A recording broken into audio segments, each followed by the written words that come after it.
بسم اللہ الرحمن الرحیم۔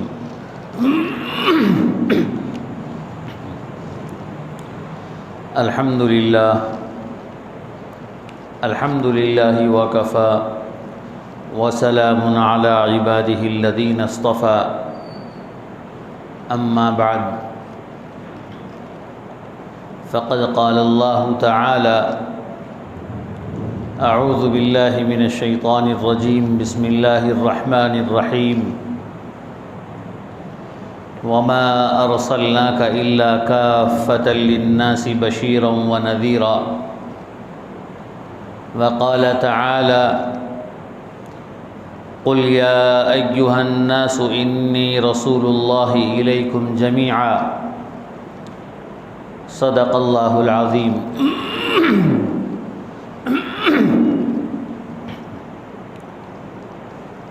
محترم سامعین اکرام، عزیز بزرگان دین،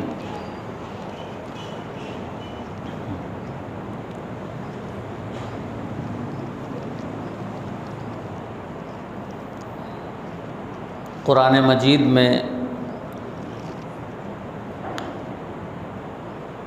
اللہ تعالیٰ نے حضور پاک صلی اللہ علیہ وسلم کا بہت سی جگہوں پر تذکرہ فرمایا ہے۔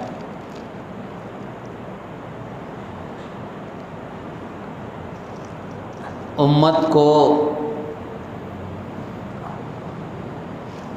نبی کی جب ضرورت پڑتی ہے تو اللہ تعالیٰ دنیا میں نبی بھیجتے ہیں۔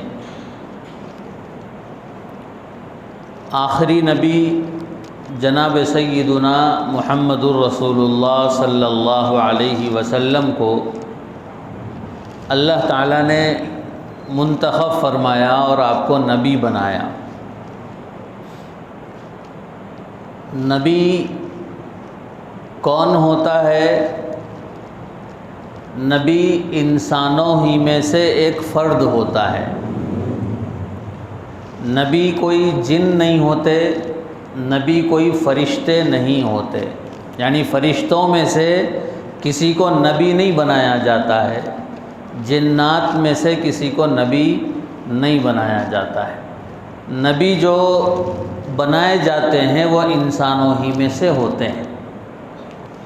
انسانوں ہی میں جو انسانی تقاضے ہیں وہ تقاضے نبیوں کے ساتھ بھی ہوتے ہیں، یعنی آپ کے بھی والد ہوتے ہیں، نبی کی بھی ماں ہوتی ہے، نبی کے بھی بھائی بہن وغیرہ ہوتے ہیں۔ جس طریقے سے عام انسان کو ایک کھانے کی بھوک لگتی ہے، پانی کی پیاس لگتی ہے، ایسے ہی نبی کو بھی کھانے کی بھوک لگتی ہے، پانی کی پیاس لگتی ہے۔ مار لگ جانے پر، زخم لگ جانے پر جیسے عام انسان کو تکلیف ہوتی ہے، نبی کو بھی ہوتی ہے، نبی کو بھی خون نکلتا ہے۔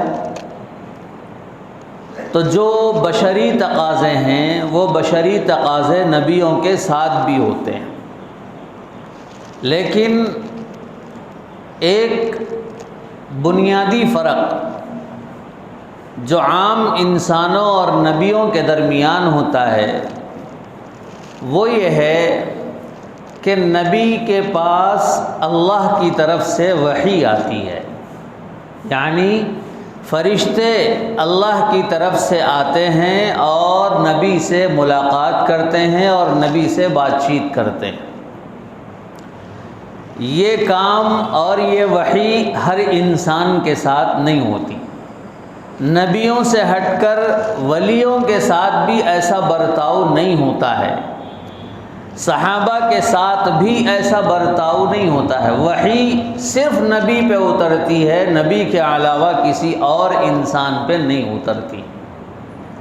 نبی معصوم ہوتے ہیں، نبی سے گناہ نہیں ہو سکتا، نبی سے غلطی نہیں ہو سکتی، وہ بالکل اللہ کی حفاظت میں ہوتے ہیں۔ عام انسانوں سے غلطی ہو سکتی ہے، گناہ ہو سکتے ہیں۔ صحابہ اکرام بھی اللہ رب العزت کے برگزیدہ بندے ضرور ہیں، لیکن صحابہ سے کوئی غلطی نہ ہو ایسی کوئی گارنٹی نہیں ہے۔ اللہ تعالیٰ نے انہیں معاف کر دیا، اللہ تعالیٰ ان سے راضی ہے، لیکن وہ بھی انسان ہے۔ اولیاء اللہ تو صحابہ کے بعد کا درجہ ہے ان کا، جو نبی، جن کو ولی کہا جاتا ہے، جن کو اولیاء اللہ کہا جاتا ہے، وہ صحابہ کے بعد مرتبہ رکھتے ہیں۔ نبی کیوں آتے ہیں دنیا کے اندر؟ اللہ تعالیٰ کیوں انسانوں میں سے کسی کو نبی بناتے ہیں؟ نبی بناتے اس لیے ہیں کہ جب ضرورت پیش آتی، انسانوں میں جب نبی کی ضرورت پڑتی ہے تو اللہ تعالیٰ نبی کسی کو بنا دیتے ہیں۔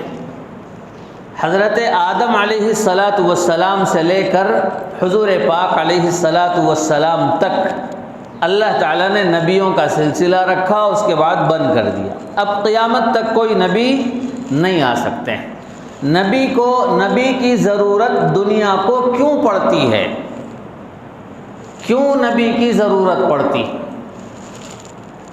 نبی کی ضرورت اس لیے نہیں پڑتی ہے کہ دنیا کو معاشی اعتبار سے ترقی دینا ہے، یا اکانومی جو دنیا کی ہے اس کو بہت زیادہ بڑھانا ہے، یا پھر دنیا میں ٹیکنالوجی کو بہت زیادہ ترقی دینا ہے، اس لیے نبی کو نہیں بھیجا جاتا ہے۔ نبی کو دنیاوی معاملات میں ترقی کے لیے اللہ تعالیٰ نے کبھی بھی نہیں بھیجا۔ نبی دنیا میں دنیا کے کاموں کے لیے نہیں آئے، نہ اللہ تعالیٰ نے یہ کام انہیں دیا۔ نبی کا بنیادی کام ہوتا ہے، ہر نبی کا، اور ضرورت کب پڑتی ہے نبی کی؟ جب دنیا کے اندر انسانوں میں انسانیت ختم ہونے لگے۔ یہ الفاظ یاد رکھیے کہ نبی دنیا کے اندر تب آتے ہیں جب انسانوں میں انسانیت ختم ہونے لگتی۔ انسان اپنے آپ کو انسان نہیں سمجھتا ہے، اپنے آپ کو کچھ انسانوں سے آگے کی چیز سمجھتا ہے، یا پھر انسانوں سے نچلا بن جاتا ہے، یا تو جانور بن جاتا ہے، جانوروں کی طرح ایک دوسرے پہ ظلم کرنے لگتا ہے، کسی کا احترام نہیں، کسی پہ رحم نہیں، کسی پہ شفقت نہیں، کسی کے ساتھ ہمدردی نہیں، بس اپنا سوچنے لگتا ہے اور اپنی زندگی گزارنے لگتا ہے، کسی کا درد اور کسی کی فکر اس کو نہیں رہتی۔ جب یہ کیفیت انسانوں کی ہو جاتی ہے، جب یہ کیفیت قوموں کی ہو جاتی ہے، تب اللہ تعالیٰ نبیوں کو بھیجتے۔ عرب میں اللہ تعالیٰ نے نبی کو اسی لیے بھیجا کہ عرب کا حال ایسا ہو چکا تھا، عرب کے لوگوں کا حال ایسا ہو چکا تھا، اللہ تعالیٰ کو انہوں نے بالکل بھلا دیا تھا، اللہ تعالیٰ کا نام و نشان ان لوگوں نے مٹا دیا تھا۔ کوئی ایک آدھ کہیں کوئی جاننے والا ہو تو ہو، ورنہ سارے لوگ اللہ کو بھلا چکے تھے اور وہ بتوں کی پوجا کرنے لگے تھے۔ اور انسان، جو طاقتور انسان ہوتا تھا وہ کمزور کو غلام بناتا تھا، جو طاقتور انسان ہوتا تھا وہ کمزوروں سے کام لیتا تھا، جو طاقتور انسان ہوتا تھا وہ کمزوروں کو ڈراتا تھا، دھمکاتا تھا۔ یہ دور چلا تھا اس زمانے کے اندر۔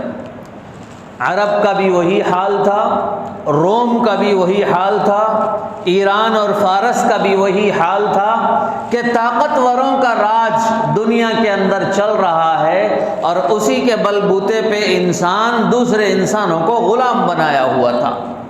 اللہ تعالیٰ نے ایسے وقت میں نبی کی ضرورت کو محسوس کیا، اور کیوں محسوس کیا؟ یہ بتانے کے لیے کہ انسان کا غلام نہیں ہو سکتا، انسان کی پوجا نہیں کر سکتا، انسان اللہ کو چھوڑ کے، اپنے پیدا کرنے والے کو چھوڑ کے کسی اور کی پوجا نہیں کر سکتا، صرف اللہ کی عبادت کی جائے گی۔ یہ بتانے کے لیے اللہ تعالیٰ نبیوں کو دنیا میں منتخب فرماتے ہیں۔ نبیوں کو اس لیے نہیں بھیجا جاتا ہے کہ کمزوروں پہ ظلم ہو رہا ہے تو کمزوروں کو طاقتور بنا دیا جائے، یا کمزوروں کو عہدہ دے دیا جائے یا کمزوروں کے اندر ایسی صلاحیت پیدا کی جا سکے کہ وہ طاقتوروں کا مقابلہ کر سکیں، اس لیے نہیں بھیجتے۔ اللہ تعالیٰ جب آسمانوں پہ نبی کو بلائے تھے معراج کے موقع پہ، ٹیکنالوجی کا دور ہے، اگر اللہ تعالیٰ چاہتے تو اللہ رب العزت آسمانوں پہ بلا کے نبی کو نیوکلیئر ٹیکنالوجی دے سکتے تھے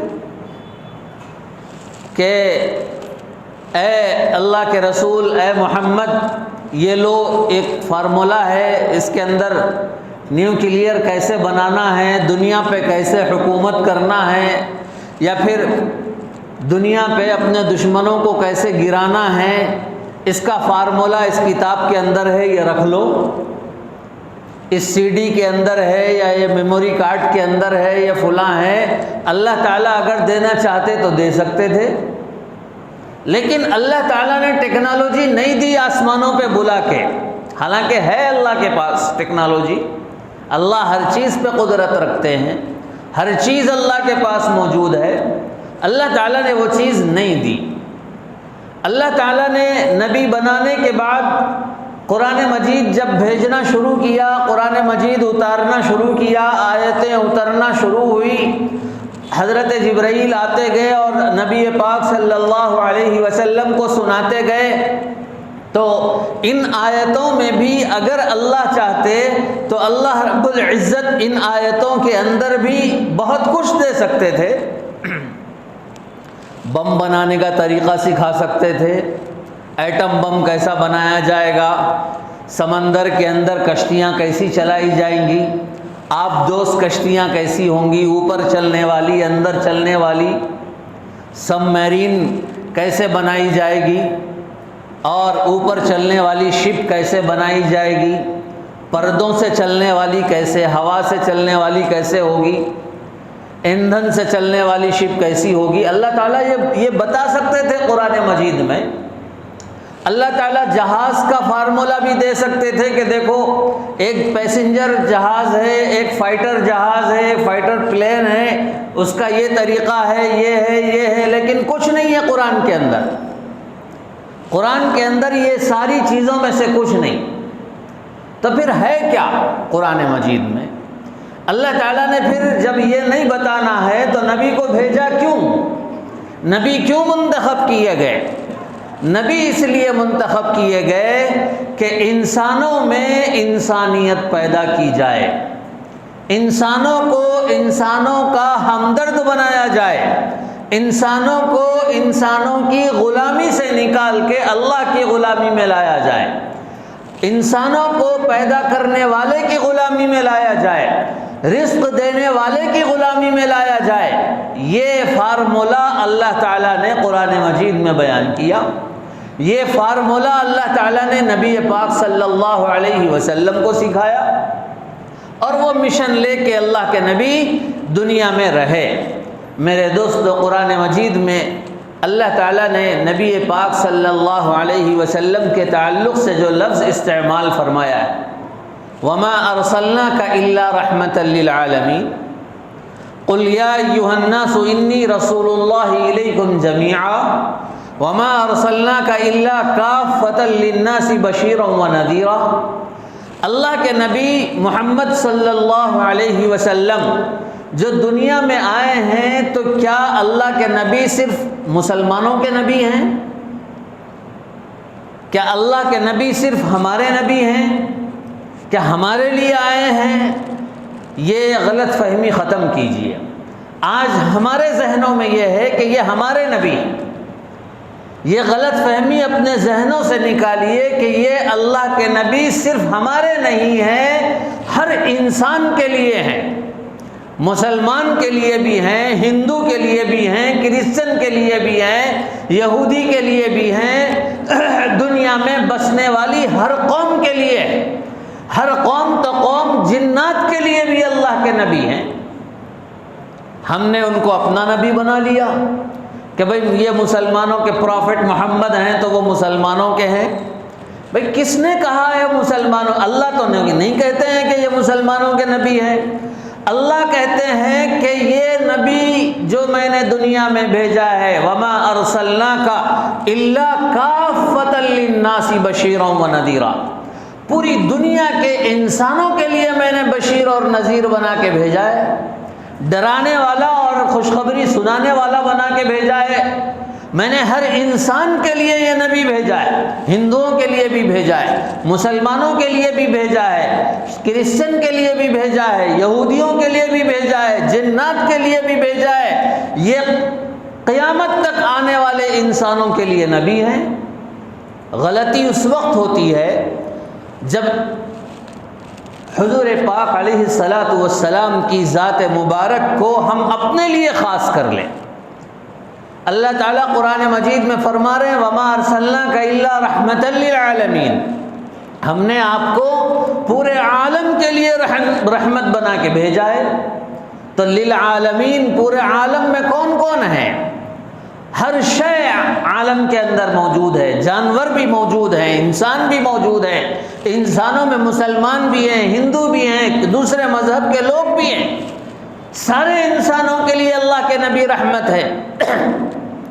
اللہ کے نبی علیہ الصلاۃ والسلام سے کہلوایا اللہ تعالیٰ نے، قل یا ایھا الناس انی رسول اللہ الیکم جمیعا، اے نبی آپ کہہ دیجئے کہ میں تمہاری طرف، تم سب کی طرف نبی بنا کر بھیجا گیا ہوں، میں تمہارے پاس اللہ کا رسول ہوں، اللہ کا میسنجر ہوں، اللہ کا پیغامبر ہوں کہ میں آپ کی طرف، سب کی طرف نبی بنا کے بھیجا گیا ہوں۔ عرب کے لوگوں کی طرف بھی نبی ہوں، انڈیا کے لوگوں کی طرف بھی نبی ہوں، امریکہ والوں کی طرف بھی میں نبی بنا کر بھیجا گیا ہوں، جتنے بر اعظم دنیا کے اندر ہیں سب کی طرف میں نبی بنا کر بھیجا گیا ہوں، ایشیا کے لیے، افریقہ کے لیے، امریکہ کے لیے اور یورپ کے لیے اور ہر جگہ کے لیے نبی بنا کر بھیجا گیا۔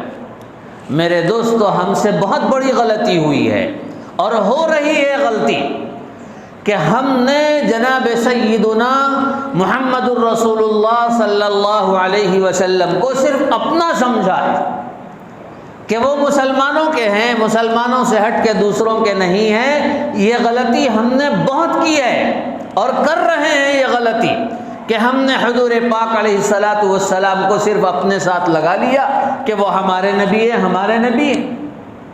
نہیں، وہ ہمارے بھی نبی ہیں اور ہمارے ساتھ ساتھ پوری کائنات کے لیے نبی، ہر انسان کے لیے نبی ہیں۔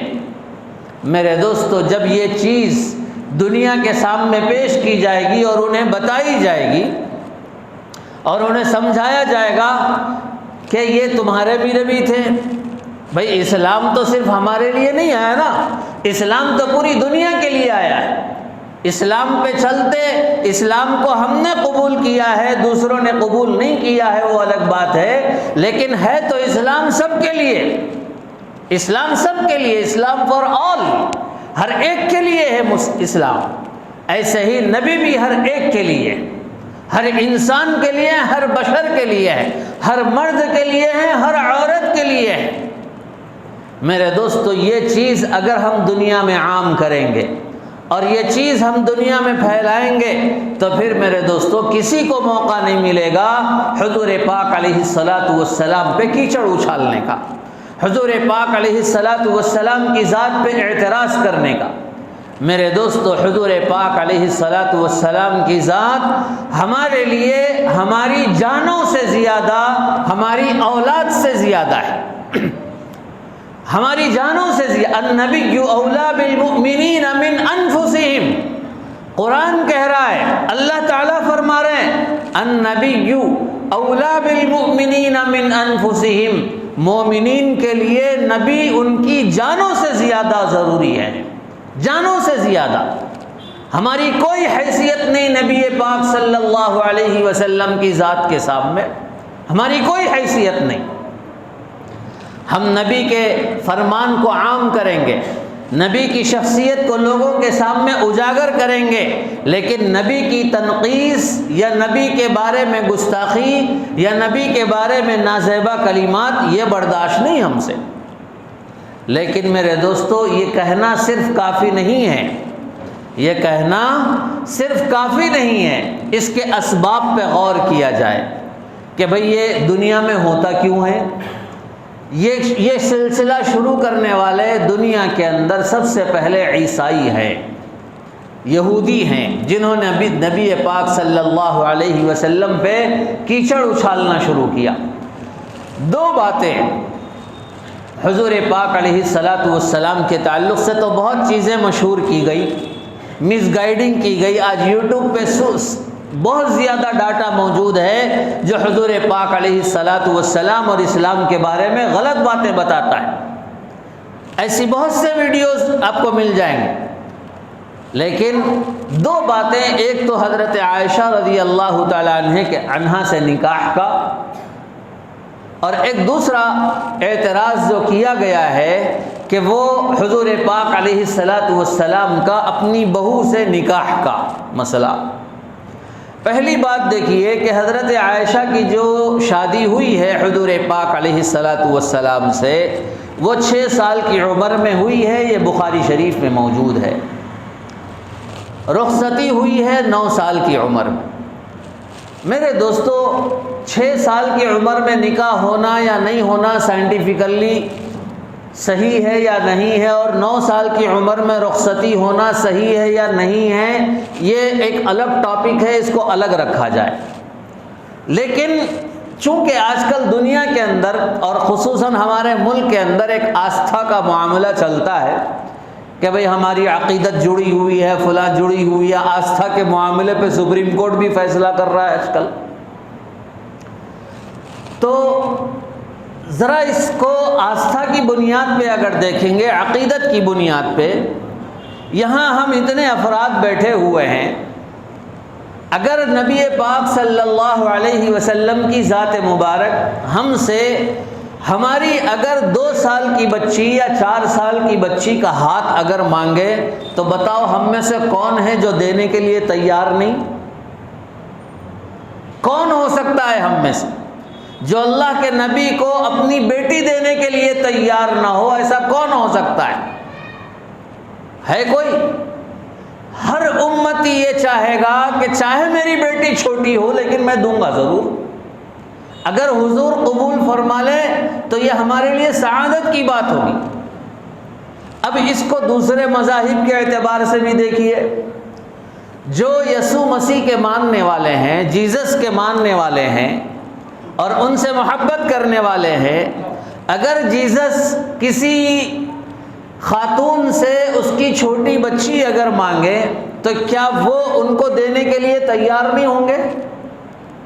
ایسے ہی اگر کوئی ہندو ہے اور وہ شری رام سے بہت زیادہ محبت کرنے والا ہے اور بالکل عقیدت مند ہے شری رام کا، اور شری رام جی اس سے اس کی بیٹی کا ہاتھ مانگے چاہے وہ چھوٹی ہی کیوں نہ ہو، بتاؤ کیا وہ ہندو اپنے شری رام کو بیٹی دینے کے لیے تیار ہوگا کہ نہیں ہوگا؟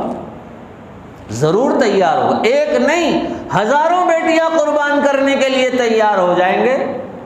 بھائی جب یہ عقیدت کا معاملہ ہے تو اب اس عقیدت کی بنیاد پہ اگر حضرت ابو بکر صدیق رضی اللہ تعالیٰ عنہ نے حضور پاک علیہ الصلاۃ والسلام کو اپنی 6 سال کی بیٹی کا نکاح کروایا ہے تو کیا برا کیا ہے؟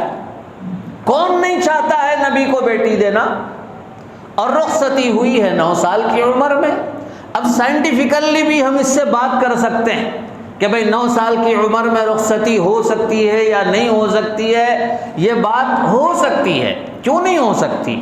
9 سال کی عمر میں لڑکی بالغ ہو سکتی ہے، اور اس زمانے میں قوا تو اور مضبوط تھے۔ ہماری خواتین آج بھی دنیا کے اندر زندہ ہیں جن کی عمریں 70 سال، 75 سال، 80 سال یا 60 سال ہیں، اور ان کی شادی ہوئی ہے 12 سال کی عمر میں، کسی کی شادی ہوئی ہے 11 سال کی عمر میں، کسی کی شادی ہوئی ہے 10 سال کی عمر میں۔ آج بھی موجود ہیں وہ خواتین۔ اور خود اگر تاریخ کا اگر جانچیں گے اور معاشرے کا، اور اگر ہم اس کا جائزہ لیں گے تو بہت سے ایسے واقعات ہمیں ملیں گے۔ تو میرے دوستو 6 سال والے قصے کو میڈیا کے اندر اچھالنا، یوٹیوب کے ذریعے اور ویڈیوز بنا کر مس گائیڈنگ کرنا اور دنیا کو یہ پیغام دینا کہ نعوذ باللہ حضور پاک علیہ الصلاۃ والسلام نے 6 سال کی بچی سے نکاح کیا ہے، میرے دوستو نکاح کیا ہے، کوئی غلط کام نہیں کیا ہے۔ اور اگر یہ کہا جائے نعوذ باللہ، اگر کوئی یہ کہتا ہے کہ نبی تو عورتوں کے دل دادا تھے، نعوذ باللہ، اگر کوئی اس طرح کا اعتراض کرتا ہے، میرے دوستو ایک بات یاد رکھیے، کوئی بھی انسان عیاشیاں اگر کرنے والا ہوتا ہے تو کیا وہ عیاشیاں صرف عورتوں کے لیے کرے گا؟ دوسرے چیزوں میں عیاشی نہیں کرے گا؟ ایک عیاش مرد اگر وہ عورتوں کی طرف سے زیادہ دل لگی کرتا ہے، عورتوں کا دل دادا ہے، تو پھر وہ دولت کا بھی دل دادا ہوگا، وہ شراب کا بھی دل دادا ہوگا، اور وہ پھر اور چیزوں کا بھی دل دادا ہوگا۔ حکومت بھی اس کو چاہیے، لیکن یہاں اللہ کے نبی علیہ الصلاۃ والسلام کی زندگی دیکھیے، آپ نے 11 نکاح کیے ہیں، اور عیاشیاں کرنے والا نکاح نہیں کرتا ہے، وہ بغیر نکاح کے ہی کو بہت کچھ کرنا چاہتا ہے۔ اللہ کے نبی نے نکاح کیے ہیں، اور نکاح کرنا بہت بڑی ذمہ داری ہے۔ ایک یورپ کے ایک شخص نے، جو بہت بڑا سنگر تھا، ابھی اس کا ایک آرٹیکل بھی آیا ہے کہ وہ اسلام قبول کیا، اس نے تو اسلام قبول کیا تو کسی صحافی نے، کسی رپورٹر نے اس سے سوال کیا کہ تم مسلمان ہو چکے ہو، اب بلا کیا آپ بھی مسلمانوں کی طرح 4 شادیاں کرو گے؟ ایک اعتراض کیا اس نے، اور ایک طنز کیا اس کے اوپر۔ تو اس سنگر نے جو اسلام قبول کر لیا تھا، اس نے کہا کہ دیکھو، تم مجھ سے یہ سوال اس لیے کر رہے ہو کہ میں نے کلمہ پڑھا ہے اور اسلام کو قبول کیا ہے، اس لیے تم مجھ سے یہ سوال کر رہے ہو کہ کیا تم بھی اب 4 شادیاں کرو گے؟ تو صحافی نے کہا ہاں اسی لیے کر رہا ہوں کہ تم جب مسلمان ہو گئے تو پھر ہو سکتا ہے تم 4 شادیاں کرو۔ تو اس آدمی نے یہ جواب دیا کہ دیکھو، میری جو پچھلی زندگی ہے، اس پچھلی زندگی میں کتنے عورتوں سے میرے تعلقات تھے، کیا تمہیں پتہ ہے؟ مجھ سے کتنے بچے ہوئے، کیا تمہیں پتہ ہے؟ تو اس نے کہا نہیں پتہ۔ تو اس آدمی نے کہا کہ میری پچھلی زندگی اسلام لانے سے پہلے کی جو زندگی ہے، اس اسلام لانے سے پہلے کی زندگی میں 1 نہیں 10 نہیں کئی 20 عورتوں سے میرے تعلقات تھے، اور کتنے ہی بچے ان سے ہوئے ہیں، اور مجھے آج پتہ نہیں وہ بچے کہاں ہیں، در در کی ٹھوکریں کھا رہے ہیں، کدھر ہیں، کیا ہیں، کچھ نہیں پتہ۔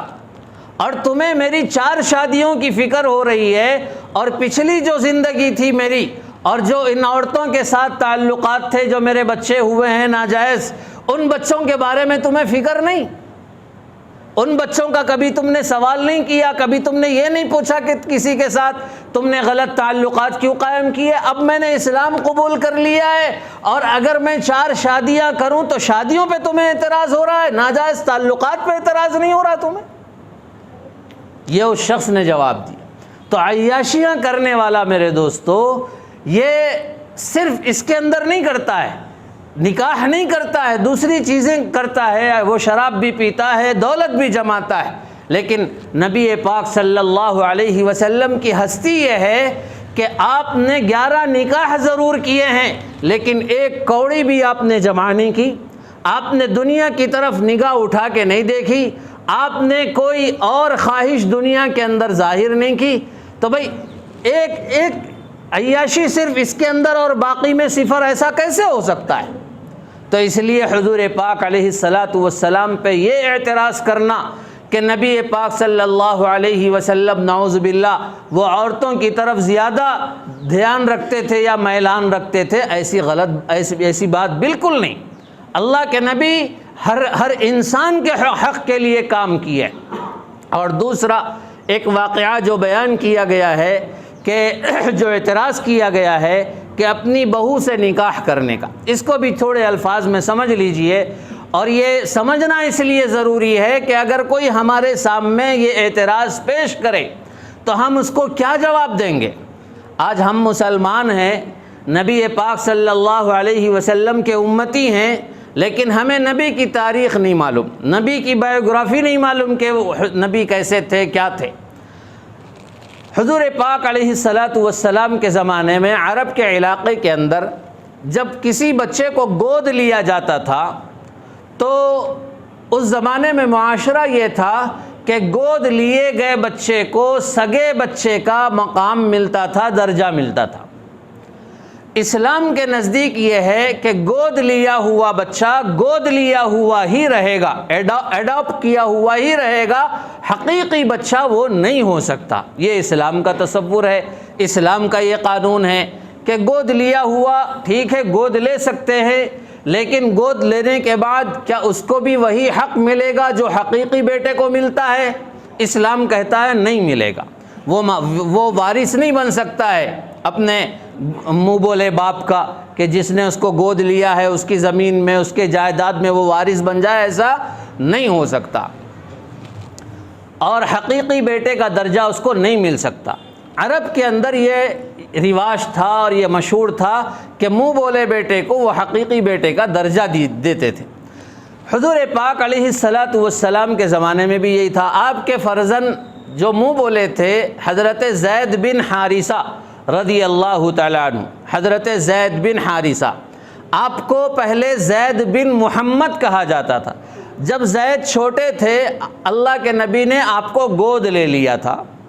زید بن محمد آپ کو پورے مکے میں کہا جاتا تھا۔ ان کا نکاح ہوا، شادی ہوئی، ان کی اہلیہ کا نام زینب ہے، پھر اس کے بعد دونوں میں نہیں جمی، حضرت زید میں اور ان کی اہلیہ میں نہیں جمی، آخر کار طلاق ہو گیا۔ اللہ کے نبی نے طلاق نہیں دلوائی، اللہ کے نبی نے طلاق نہیں دلوائی، نعوذ باللہ، اللہ کے نبی کا دل زینب پہ نہیں آیا تھا۔